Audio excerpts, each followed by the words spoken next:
It just, to me, it was like, okay, this would be stereotypical right here. I'm glad you're smart. Greetings and salutations, and welcome to Hacker Slash. If you're joining us again, welcome back. I told you the Reaper was close. If this is your first time listening, welcome to the party. We are a horror movie review podcast dedicated to telling you whether a movie is a hack, A total joke, a waste of time, or a slash. Totally killer, pun intended. We believe horror is for everyone, and as such, we're rating these movies with the perspectives we've gained from our varying walks of life and the flavors of fear we fancy most. My name is Chris, I'm your friendly neighborhood slasher enthusiast, and this week I'm joined by the Superfly Space Guy Mac. Hola, muchachos. The Gore Lover Alexis. ABC, always be charging. And the Cowardly Creeper Ryan. Hiya. The people have spoken and our patrons have decided which movie we're covering this week. Before we get down to business, though, we have some follow-up. Let's follow up on a movie. Recently, we watched A Girl Walks Home Alone at Night. Now, we at Hacker Slash gave it a universal slash. We loved it, so we wanted to know what our listeners thought. So we had a poll. 23% of you gave it a hack, but 77% gave it a slash. Of course. It's a good movie. I think that feels balanced because I wouldn't say this movie's like a crowd pleaser if you don't, like I said, if you don't know what you're going in for. I think some of our patrons did, some of our listeners did. Let's find out, though. Nathan said, I had no idea this movie existed, and now I'm really glad I just watched it. Rob said, this is one of my favorites. I love the way it looks. The black and white is just so beautiful. It's so damn gorgeous. Rob, you're absolutely right. But then Rob added a story, and I love this. He says, funny story, I picked A Girl Walks Home Alone at Night for one of my shows, and a co-host somehow ended up watching a copy without subtitles. He watched the entire film and had no idea what anyone was saying. Which does sound insane, but I would like to know, I think if you could ever watch a movie without knowing any of the words, it might be this one. There's only like 5 words anyway. I mean, I want to know how their experience as a co-host was impacted by not having the subtitles. You gotta wonder, did it actually make it better for them or worse? Now, October is just around the corner, and in just a few days, we're kicking off a month-long community challenge for our listeners. We want you to help us pregame for October by joining our free Discord server and mingling with the family. At the end of the month, we'll announce the winners of our special giveaway. Stay tuned to next week's episode, our Discord server, and social media profiles on August 31st for the full details. You can also learn more by following the link in our show notes or by going directly to go.hackerslash.live/September. And that's our follow-up. Well, this month's patron nominations were comprised of 4 films spanning from 1997 to 2020. One nominee gained wide traction, however, once the nominating patron made an incredibly creative campaign video to help sway voters. This week's film follows the journey of a rideshare driver who's desperate to build a following after 10 years of posting in obscurity. His methods, however, lead to a night of bloodshed. This week, after winning 50% of the overall patron vote, we're talking about the 2020 film, Spree. Now, Spree was nominated and campaigned for by Ashley. Her nomination reads, this movie is something. Objectively, that something is not good. However, I literally just finished it, and I loved it. Admittedly, this movie is chaotic, and Kurt is super cringe, but much credit must be given to Joe Keery for embodying Kurt in a way I didn't think I would be able to believe before watching. And the creators put a lot of work into this behind the scenes, handwriting all the comments, etc., that really add to it. This movie is trying to say something, and while it may be a bit on the nose a lot of the time, there are some interesting perspectives here. I was not scared, but I was for sure uncomfortable and sketched out. While some things seemed way too wild, others seemed way too real. While I feel this movie would undoubtedly receive some, if not all, hacks, it's worth a watch and gets a slash from me. Well, Ashley, we'll see how the scoring pans out for us tonight, but first, who's seen this one before? I've never heard of this in my entire life, which is surprising because there's like a lot of people that are, hype right now. David Arquette, Joe Keery, like surprising. It's also from 2020, which we were all famously stuck in the house. I'm surprised that I hadn't heard of it. Actually, I'm not surprised I haven't heard of it, but I'm surprised that you hadn't. So obviously I didn't see it before this and didn't know it existed. Yeah, this was news to me as well. During 2020, I think I watched a lot of TV, not that many movies except for, the ones we watched for the pod. So it kind of fell through the cracks for me. Yeah, I watched a lot of Teen Mom and Catfish, not a lot of movies. I feel like also this is a movie that I would normally expect to see on like Netflix, and it's not. It's on Hulu. And I know that's like a minimal distinction, but no one goes to Hulu for movies. That's just not what you do. Hulu does have some movies, but it's just not their main draw. I feel like this seems like a Netflix vibe.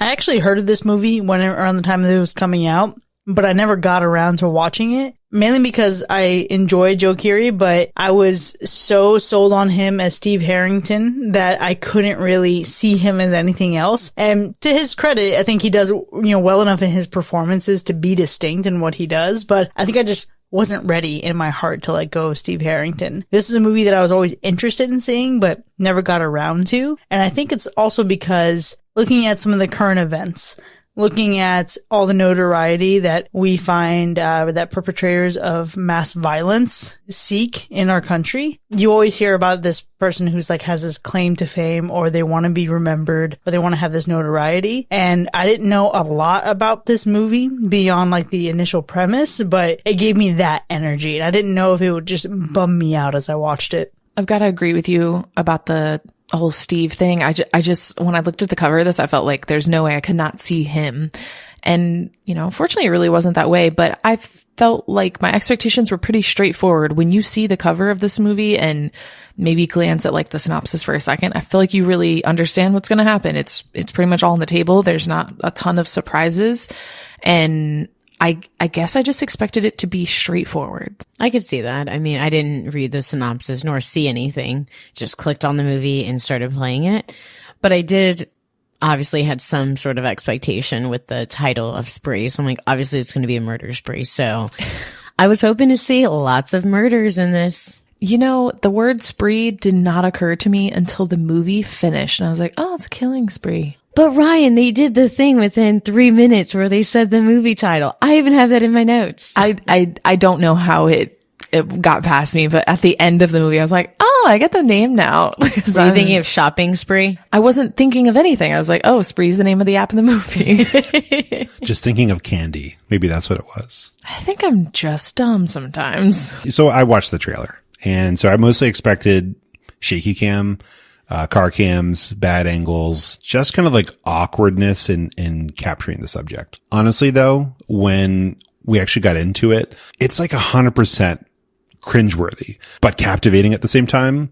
And that whole like guerrilla style cinematography I expected to see was actually kind of replaced by some smart choices led to this movie feeling more authentic than something like the Blair Witch rideshare that I expected.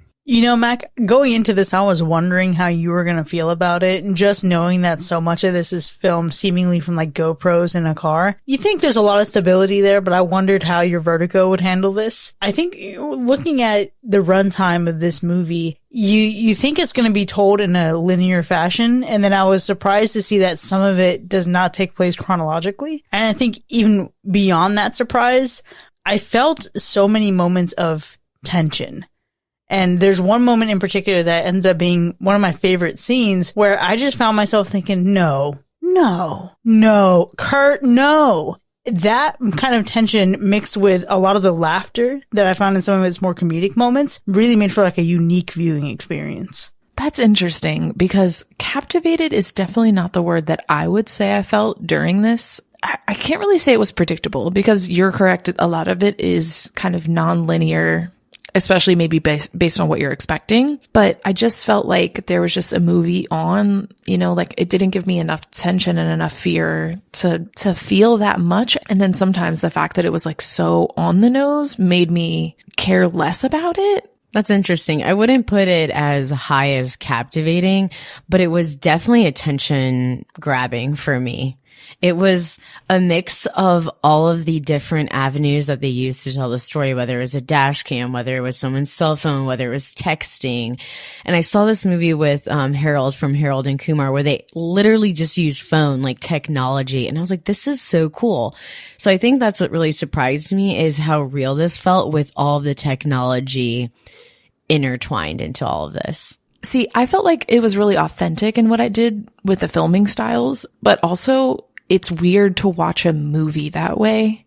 So it was a mixed bag for me that yes, it felt authentic and it, felt like it was an Instagram live or whatever, but that's weird to see in a movie, weird on a movie screen. It can be a little bit weird. I think I have gotten used to it based on Modern Family famously had an episode that takes place exclusively like through FaceTime or iMessage on someone's MacBook Pro. It's like a whole episode that's recorded that way. And then throughout the pandemic, we got so many movies that were, leveraging this kind of technology to kind of compensate for the fact that you couldn't have standard productions. And obviously this is a movie that wasn't held back by that, but I think 2022 Chris is in a better place to experience this movie. Whereas if we watched this movie for the podcast, like right when it came out, I may not have felt the same way. I expected to be a little bit disappointed in some of the more serious notes in this film because I wondered how could you really pull this off? But Kurt really was cringy and I was surprised by how authentic that felt versus being like the charming Steve Harrington. And again, that's a whole separate character. It's a whole different identity for what he does. But I feel like he disappeared into this role. And that was a really pleasant surprise for me.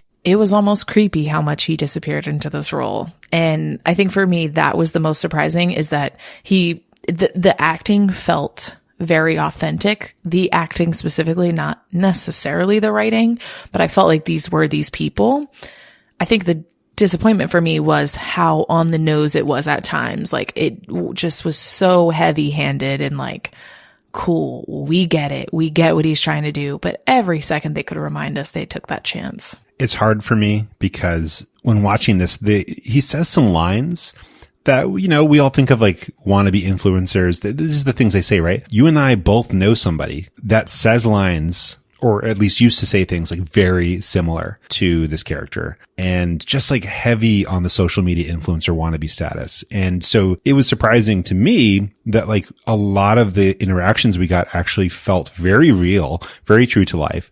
But it was disappointing that some of like the other dialogue wasn't quite as good. The dialogue outside of that whole like persona, not our main characters, but like some supporting characters had some dialogue that was just a little bit too scripted feeling. It was just a little bit too much like this is what we think people might say in these moments. And it wasn't realistic because a lot of what we're getting from our main character legit feels like I could hear it out of somebody I know's mouth. Yeah, there's like a big disparity between, I think, almost even the quality of performance between our main character and some of the supporting ones. And I think there's also the reality that our main character goes to show us that we usually think of serial killers or monsters as the big bad boogeymen in the rest of these horror movies. Whereas this is a kid who draws the story of his life early on in the film. And you hear some of his opinions on things when he's confronted with a white supremacist. And you hear how he kind of sticks up for other people and you think, okay, these are some sentiments that seem like a perfectly normal human being. And then you see this darker side of them. So I think the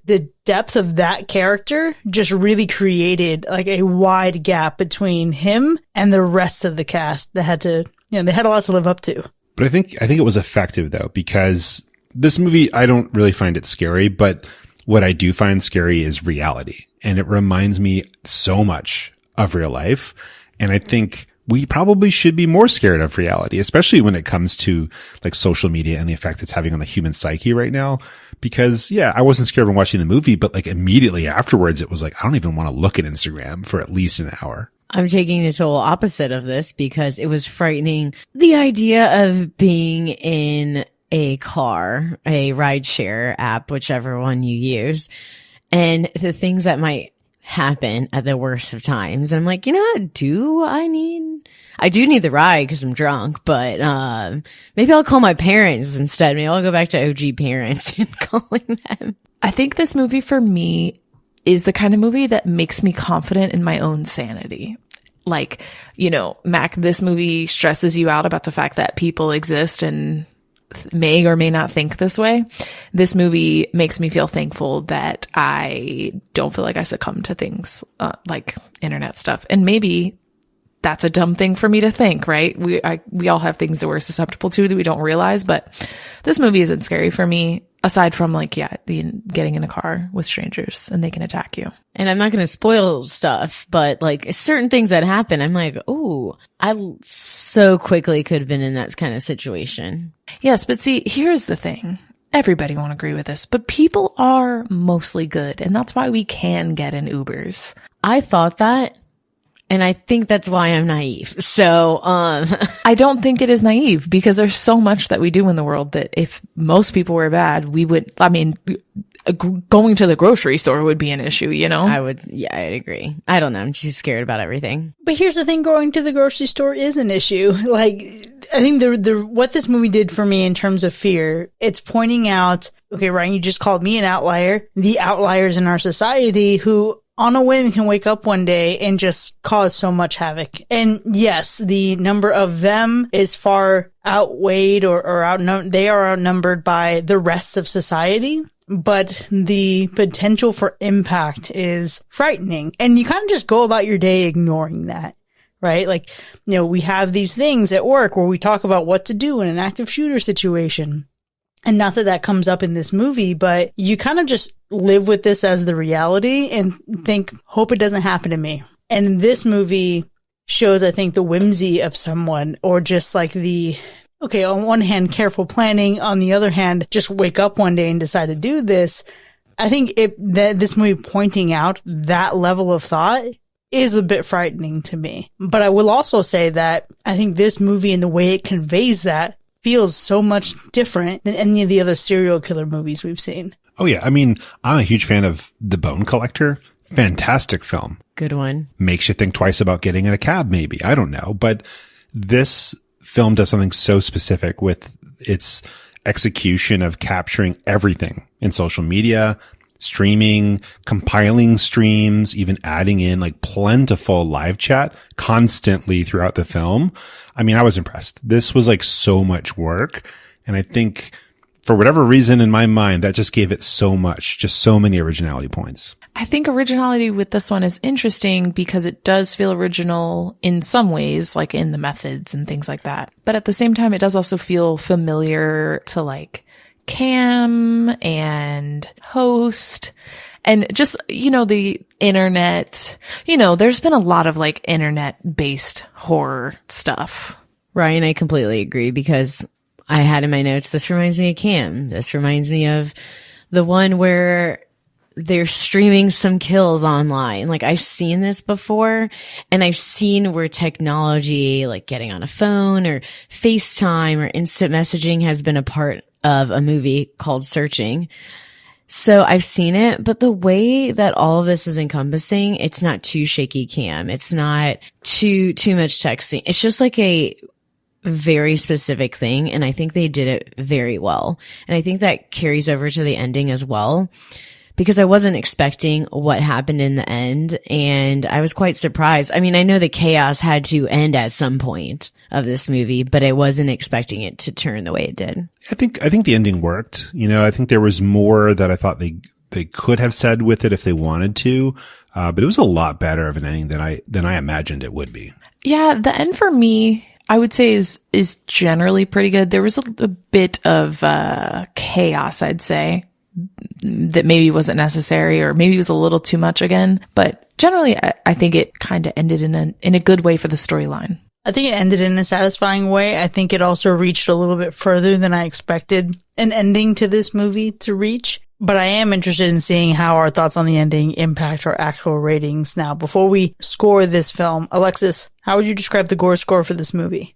We got a lot going on, obviously, with the movie called Spree. There's a lot of killing, but surprisingly, the gore is kind of low. And what about the animal report? Once again, we have a clean animal report this week, which is very nice. Well, let's go ahead and get into the ratings then. Spree from 2020 as nominated by our patron Ashley. Was it a hack or a slash? Ashley, this movie is disturbing. Mostly because, well, it feels so close to reality. And I think you mentioned this in your nomination as well. But at some points, it's like almost completely unfunny how close it is to reality. I don't know that it says anything too deep about social media and like the toxic ego feeding culture it creates, but it sure shows us a lot. You should definitely leave this film by putting down your phone and speaking to another human being. It's just as wild a ride as the rides in the film. And even though the destination was evident, I think from the start, I did find myself both captivated and sickened by the journey.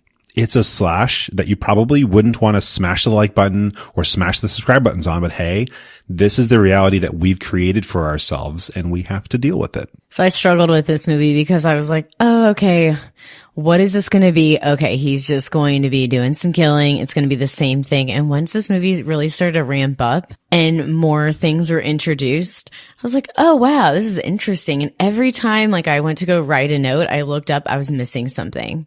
And I like a movie that keeps my attention like that. And this movie was not what I expected. And I was like, at the end, do I love this movie? I don't love it per se, but I thought it was super entertaining. And Ashley mentioned Curie's performance was top notch. And it was so crazy because there was a very hella distinction between Stranger Things and this. And I think that if a character can carry that, it can carry a movie. And I'm giving it a slash mostly on that, but also because of the use of the technology in the movie. I found it very riveting throughout the entire watch. So yes, it's getting a slash for me. I find this movie to be difficult. I feel like I didn't feel that much. Honestly, in a way, I think I don't allow myself to feel certain things in the world, right? And this doesn't feel good. What happens here feels too realistic because there are people that just have a couple screws loose, and you could easily go down this route with the way the world is these days. And for me, this movie just didn't do enough to make me be able to tell you it's a slash. I think I can understand why you guys would slash it, and I can understand why Ashley would say like objectively maybe it's bad, but it's a slash for me. I get that. I do. I can understand why somebody would enjoy it, even just from a perspective of like seeing something that you don't necessarily want to see. But for me, I don't enjoy it. I didn't like it on the way through. I felt like some things were a little bit odd. Again, I've said it so many times, but a little heavy-handed. It's a hack for me. I also have like a particular distaste for like phone aspect ratios on a widescreen. I don't know. Like if there's a commercial that's supposed to look like a TikTok, I've never hated anything more in my life than that. So unfortunately, this movie is a lot of that. They do it creatively. I'm not mad at it from an objective standpoint. I just don't like it. So it's a hack for me. And I do feel like you guys needed me to balance this. Probably because I'm definitely going to slash it. This movie does try to say a lot with social media, but I think what's compelling about this movie is less about the social media elements of it and more about how people who are seeking validation or seeking to be seen and heard in the world, and when they struggle with their mental health and they're not in an environment or getting the support that they need, how all of these factors compound on top of each other to help someone create in their mind the opportunity to do something like this. This feels like a manifesto. This feels like the chilling elements of what you see when you are reading the latest article about the perpetrator of our latest act of mass violence. That is really, really dark to me. I think this movie, it feels like it's more about that and less about we are all obsessed with social media. We all want to be seen. We all want to be validated. And we certainly have that in this movie. I'm not saying it doesn't exist, but I think where this movie is most successful is taking us into Kurt's mind and showing how we got there and showing how fragile of a place he's in and really looking at all the factors that lead to it. So with that, Spree from 2020 has earned 3 slashes and 1 hack. Now you can find this movie streaming on Hulu, so check it out, then join us in the second half so we can dive into the details of Kurt's Spree together. We'll see you in a bit.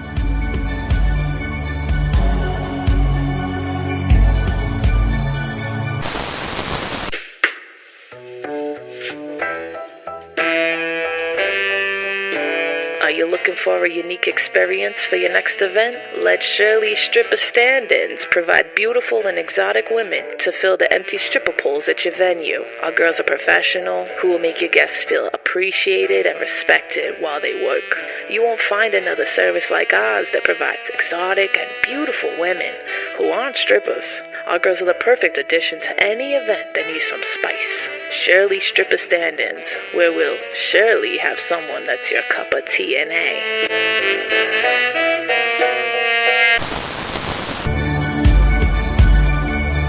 Welcome back, folks. You are now entering the spoiler zone for Spree, which has earned 4 slashes and 1 hack.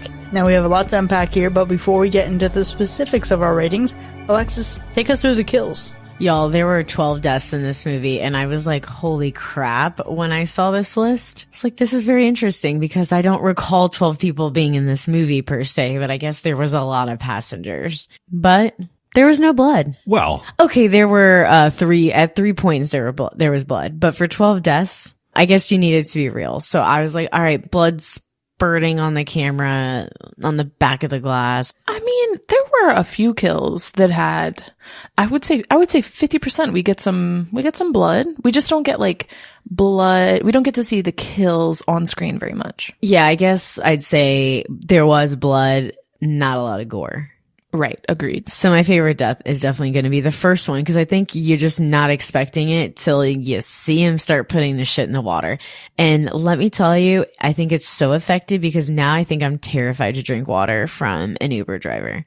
Even if they have 5,000, rides, I'm like, you never know. This might be the day where something happened to them and they're like, I'm going to go kill my mom and then I'm going to start killing people all day. I like to live my life in a way where some people would call it naive, but I think it's important not to think about these things because you may never leave your house again. And listen, if someone's going to kill me in the back of their Uber, they're going to kill me in the back of the Uber and I ain't going to have nothing to do with it.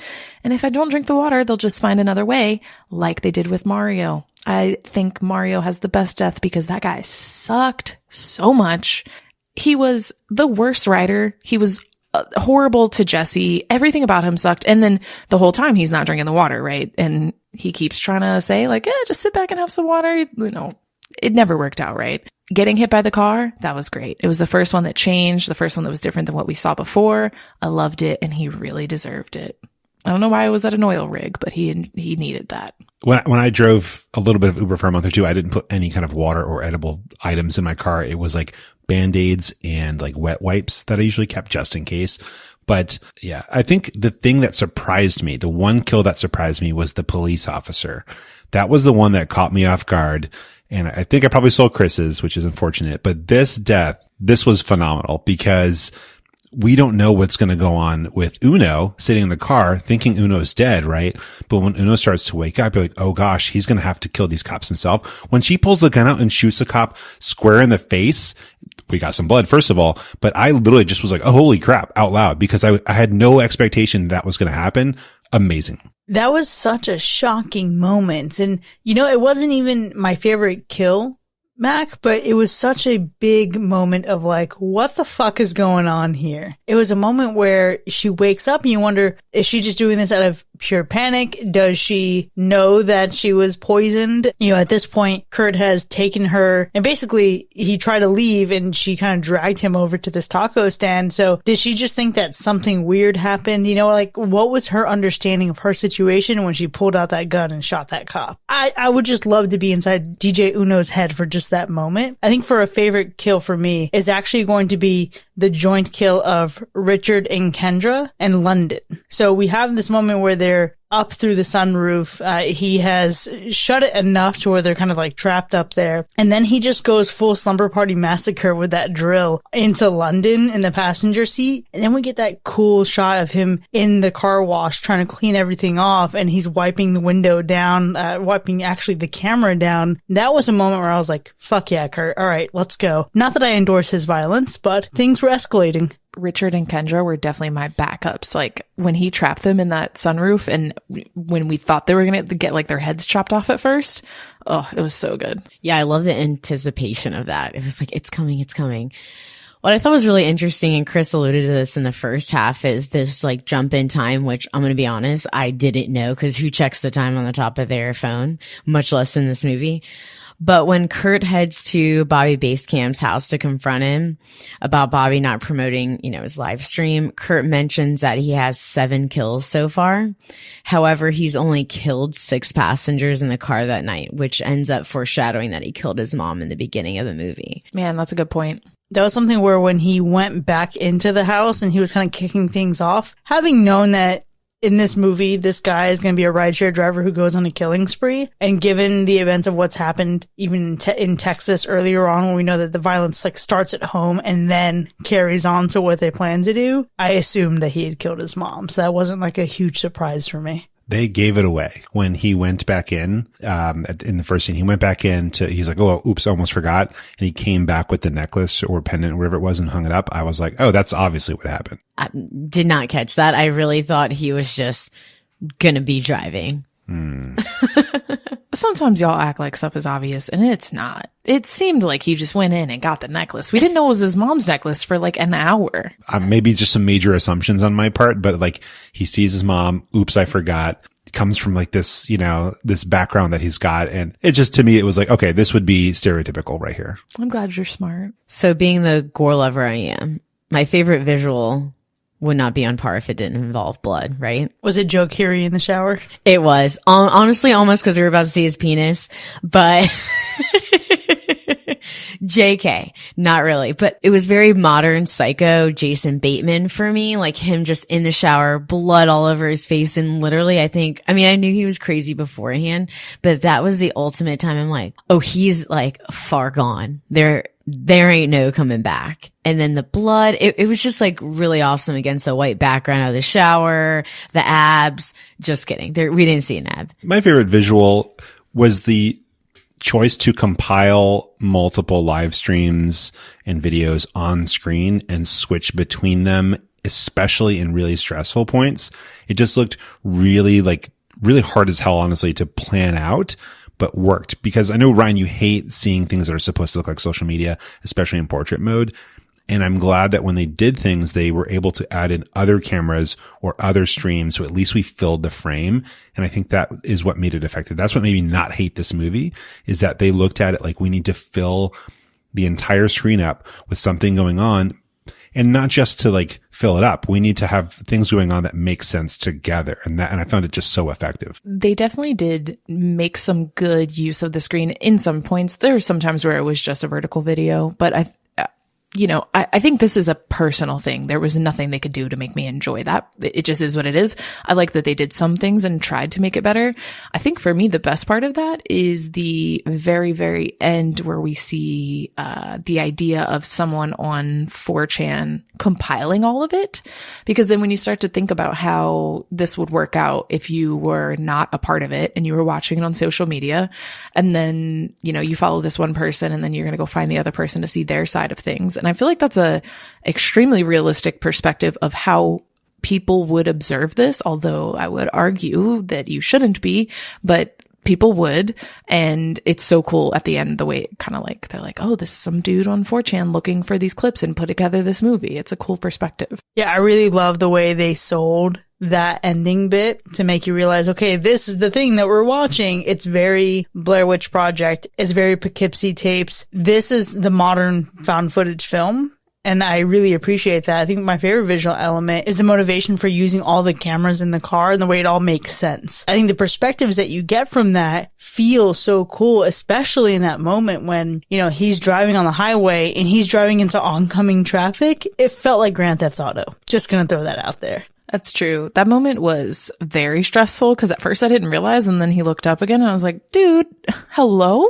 Yeah. Okay. How are you still eating fries and putting things down? No, sir. I couldn't even. Just so chill. But Mac, you mentioned that your favorite visual was how they compile multiple live streams at once. And I gotta say, that's actually my favorite scene in the film, when we have him pulling up to a house that we later find out is Bobby's, but we're led to believe it's Jesse's, and there's a knock at her door. It felt like this horrific moment of like, please leave her grandmother alone. Please leave Jessie alone. They don't deserve this. She's already gotten away. You seem like a fan of her. And there's that sigh of relief when you realize, oh, he's just here to fuck up this kid, whatever. Which sounds like such a terrible sentence to say. But that moment, that suspense, that tension was one of the biggest surprises for me. So my favorite scene also comes because it's like a big surprise, and it's actually the taco truck scene. The whole thing, first off, how they even get to the point of going on to the taco truck, and she's like, take me to a taco truck and I'll post you, and it's nonsense. But the whole bit of like him standing in line, her drinking the water, and then shooting the cop, of course, and then also everyone running away. So the other cop chasing her and then he just gets to drive away was an interesting element. And I felt like during that scene, I had no idea how it was going to work out altogether. So that was my favorite scene of the whole movie for sure. I'll take it back to the start. I think when Kurt first starts his #TheLesson filming, I think that was such a great time to set the stage for his like psyche. We, if you've seen the trailers, we know what's going to happen. If you read the synopsis, you know kind of which way it's going to go. But I don't think how clearly he's thinking about this the whole time. And it shows at the beginning. He's not like wandering into this and like, falling into killing people. There was like a plan and he hoped to like teach people something after all this. I don't know what, but I think when he's like getting everything together, it's bright and sunny outside and he's like ready to start driving. And especially where he hops out and, takes out his mom and like brings back the thing. But I think it showed they wanted to have some smart choices, like you not realizing the fact that he killed her in the beginning of the movie, but the fact that he brought back the little pendant thing and hung it up to me, that was like so obvious that was what's happening. Later on, when we get to the point of his dad calling him, he keeps declining. To me, that seemed like he didn't want to take his dad out quite yet. And it seemed like a really deliberate choice because everything, there's just like careful planning. A lot of it, he just like falls into it because he's trying to up the ante and get more, views and stuff like that. But I think the beginning really showed that he had a plan for all of this. He had intent. He had some kind of vision for all of this. But I like that we didn't just like jump into a maniac who's just losing it. We got to see that like this is someone who put serious thought into it and has a plan and hopes to like not only to have this plan, but to like spread it into the minds of others because it's just so absolutely disturbing how close to life it really is. I appreciate that. I don't know if I necessarily took away that it was that planned. To me, it seemed like utter chaos, which it was. But I was like, man, if he planned this out, he's crazier than I thought he was. It was intentional chaos. My favorite scene is the break-in chaos, surprisingly. And we get these cool snippets of Jessie Adams doing her stand-up. And I was like, this is the comic relief, but not intentional comic relief that I needed. Because I just realized, he's stalking her. So it's not like the chaos is gone. He's just tamed down and, possibly looking for another victim. Who knows?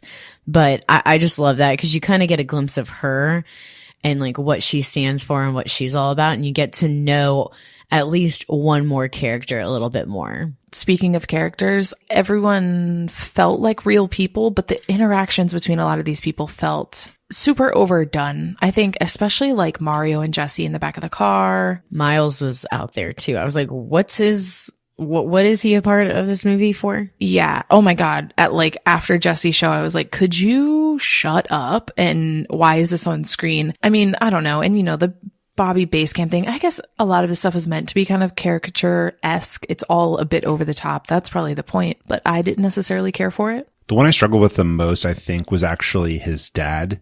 And the dialogue, a lot of the dialogue we get with his dad, especially directly to him, I just felt like it was a little bit too unrealistic. It was just a little bit too like scripted, a little bit too Hollywood. Would have made more sense if we weren't doing this guerrilla style. I think it made sense what he was saying, but like the way that he talked to his son, the way that he talked to DJ Uno, it just like wasn't super realistic. I think the relationship that he had that they showed, they were really good at showing stuff. And so when we got to like see it on screen when he came in early and he's got like the hat and he wants them to wear it and he's like, no, get out of my face. And like all of that, I love when they showed it. I think they did a great job. But when they actually had him speak, there was just some lines I think that were just too polished maybe or too fake feeling. I totally agree. Let this be the one time, shout out to our patron Nathan, where David Arquette is in a movie and I'm not dragging him or his character Dewey from Scream because he actually didn't bother me. He felt just out of touch. And it felt like that's exactly who Chris is supposed to be. And I'm not just liking him because he spells his name the same way I do. I get it. It seems a little biased. But I enjoyed the characters in this movie. I know earlier we talked about the huge disparity between how much time we spend with Kurt and how developed Kurt is versus what we see from the other characters. But there's a moment that brought me so much joy. And it was this this point where we think that maybe Jesse is already dead. Maybe I couldn't tell if he like already snapped her neck in the back seat, and you find out that she's just incapacitated. He is, going to try to run her over, and he stops the car a couple times because something keeps falling. And she has her Michael Myers moment, her Laurie Strode moment. She has the, oh shit, that person isn't where I left them. And I love how much she fought back. I think it's a little bit weird that she takes a selfie with him on demand, but I do love, as we continue to move past that night, how you see how she used her platform for good and how she wanted to address pay inequities and things like that. So it was like capitalizing on a moment and a movement and then leveraging that for good instead of just pure notoriety. So I enjoyed that about her. Yeah, which is what we typically see. And I think all the characters throughout this movie, the supporting cast especially, you see them just having just this need for attention. I mean, everyone in this movie, even Jessie at some points, she's probably our saving grace of this movie, but everyone is like that. I mean, when you get into Newbra, I get you don't talk to that person, but every interaction that he had was just so negative and so negative and so negative. So I was like, oh, is this what's driving him insane? But then I realized at the end, it's that he was already insane. But I mean, I like that. I don't think I need to know enough about all of the characters. Like I knew just enough in that kind of interaction. Like this girl heading to the airport could care less, is actually being kind of rude. The character development, or necessarily like the demoralization of Kurt, is just kind of crazy just to see all of that, because you're like, oh, he's being funny, he's being this, he's being that, and then you're like, okay, the spiral of him is amazing to watch on camera within an hour and a half. He gets into some lines though towards the end and that's what reminded me of someone I know in real life, when he starts talking about his realization after the comedy show of like, he's all about love or whatever. And it just, the way he speaks reminds me of someone and the way that they speak, especially when it comes to social media stuff. You mean this person who also fell for multi-level marketing? Yes, indeed. And it is 100% like, that is a speech pattern of a real human being right there. And they did such a good job with it. The only trouble I had with Jesse was that Jesse actually got back in the car. And I'm like, real life though? Is Jesse going to get back in the car? Especially as being like, it's free, don't worry about it. Because Jesse just didn't seem like the type that would actually get back in. That was the only trouble I had was like the whole idea. I thought she didn't realize it was him, because then she goes, "Oh, it's you, dude." No, the first drive though, first ride, yeah. when she bounced, she says no. She nopes out of there intelligently, and I was like, good choice. But then she gets back in. That was the only trouble I had with the character. It's also incredibly hard to show a comedian in a movie. I don't know why that is. Oh, because comedy is funny in person. But as far as like her getting back in the car, it really just depends. If you're in that situation, you say no as a gut instinct, and then you kind of like reconsider how bad you need to get somewhere and how long you've been waiting for this Uber and what other options there are. And unfortunately, I do feel like it's quite realistic to get back in with the fact that nothing has gone wrong yet, right? She just has a bad vibe at the beginning. Since nothing's gone wrong, you start to reconsider and you're like, oh, fine, whatever. I would never, please don't get in an Uber that's canceled and there's no record of it. But I'm just saying I could see it. It's interesting though when you look at a lot of the passengers, because I think if you take them individually, they kind of seem like caricatures, but they're 100% like real human beings that we've all seen videos of or all like interacted with in real life. I'm sorry. Real estate people have a really bad tendency. Not all of them, but some of them literally do suck like this. Some of them act like the world is actually revolving around them, and it is disgusting, and I hate it. And if you're a realtor listening to this, I'm sorry. I don't mean it personally, but I bet you know the people I'm talking about. They exist. They're real. Andrea's real. With that being said, we've been talking about Jessie a lot. She is absolutely the best part of this movie. Even the clips that are of her comedy that are hard to put on screen are funny. And there were some times where I felt like her bits were not her joke bits. Her parts of this movie were a little bit long-winded and kind of took some of the like attention from Kurt, which I thought was interesting, but I felt like I needed it because I didn't care about Kurt all the time. I don't know. Jessie's the best. I have to say though, the ending where she actually does take the selfie with him is the worst part of the movie. she was such a good character all the way through. She was very simple and grounded and like knew who she was and who she wanted to be. And the fact that she did that at the end, it turned me off for sure. But otherwise, she is the best part. Yeah, I'm going to want to take some time to simmer on that one for a while. I want to know why that was the decision. I want to know why that was the choice. For me, the worst part of this movie is how much I related to 2 sentences that Kurt said. I absolutely hate that. He says, "Consistency is the first ground rule. Makes me upset when you're not being uniform." And I'm like, fuck you, Kurt. Now I feel seen, and I don't want that. I don't want to feel connected to you at all. Look, everyone loves a little consistency. That's just a human thing. You know? Pleases my Capricorn soul. Like, yeah, Kurt, I get it. Not your, like, mass murder, but I get it. Wanting consistency. I think the worst part for me was just the small details that take me out of it. The things that, like, stop my suspension of disbelief. I mean, the first thing I caught was, what was Kurt using the drill for? Because I think all the cameras were suction cupped, weren't they? So, like, why did we need a drill to put them up? That was weird. His father's interaction with DJ Uno just did not seem real. And I guess DJ Uno's like hopping into the car with Kurt to go get the food. That also kind of took me out for a second, but then I was like, well, she's probably bored and like doesn't know where to go. And Kurt's got a car. I don't know, but it just kind of like seemed a little bit off. But Jesse not noping out of that car, during that first segment, that really took me out. I just feel like there was no way she would have gotten back in, but I think after hearing Ryan, maybe I can let that one go. Well, the worst part for me was also, can't happen in real life. And I hate when movies do this unless it's an action movie. Like, I know realistically in a Fast and Furious movie, they will get away from the cops. But Kurt getting away from the cops and the way he was driving, there was going to be an accident. And then he's like running over homeless people and stuff. And I was like, this is just a little too much. And he got away. I was just like, not my favorite part of this movie. I gotta agree with you. I'm not going to lie, after our Bodies episode, I thought you were going to say something about, obviously, Chris wouldn't have been talking after he got shot. Also true. I'm still thinking about sometimes people get shot and no one notices. And I'm thinking about it. Obviously, I'd watch Bodies again. But this movie, I don't know what circumstance I would actually need to watch this again other than like suggesting it to someone. But I feel like there's better movies I would suggest. So it'd have to be like, what kind of mood are you in? Are you in a mood for like something comical off the wall? Also, are you so sad you won't get to see Stranger Things till 2024? Then here, watch this. I think this movie to me kind of sits in a realm of like that documentary, The Social Network, something like that, where it was like all about how social media impacts you. And I was like, well, duh.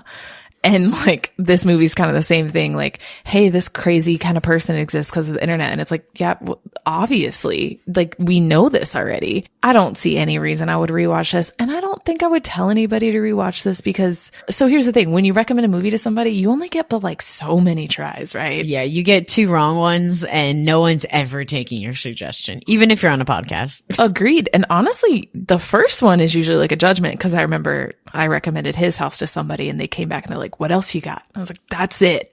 That's the only good one. I thought you were going to reference the time that you recommended 13 Ghosts. Yeah, unfortunately, I never recommended that to people in life, just us in the end. That was my loss. But I'm not going to tell somebody like, hey, you've probably never taken one of my movie recommendations, but take this. Like, no, please. See, I gave it a slash, right? This film, but I also don't think that I would enjoy a rewatch. I think it might be a bit too much. I think this is the kind of thing you watch once and you remember every single time you think about launching someone's stream or Instagram live feed or whatever they have going on.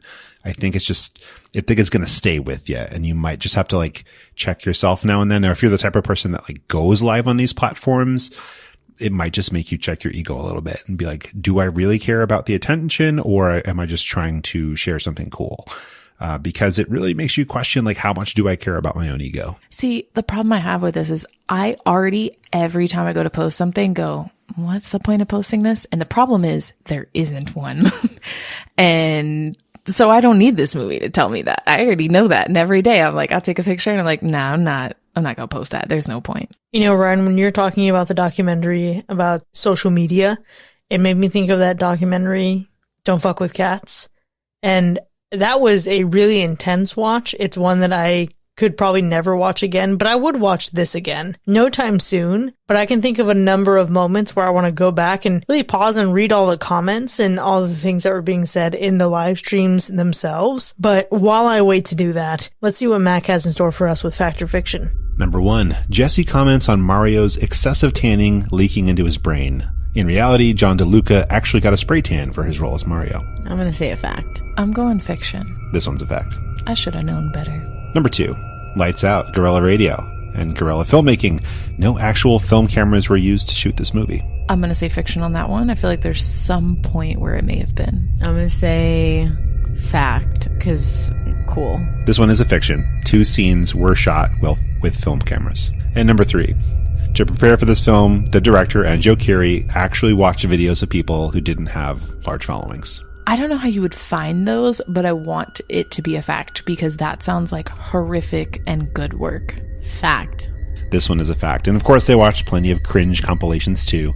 The cast also dove into lots of hours of YouTube, Instagram, and TikTok. They're poor, brave souls. Oh, I'm currently doing the research for this movie unintentionally ever since I quit one of my jobs. Oh, and that's been Fact or Fiction. Well, there you have it, folks. Spree 2020, as nominated and chosen by our patrons, has earned 3 slashes and 1 hack. We've certainly had a robust discussion here, but it doesn't end here by any means. We want to know what you think. Let us know. You can join in on the conversation for free by hanging out with us in our Discord. Click the link in our show notes to sign up.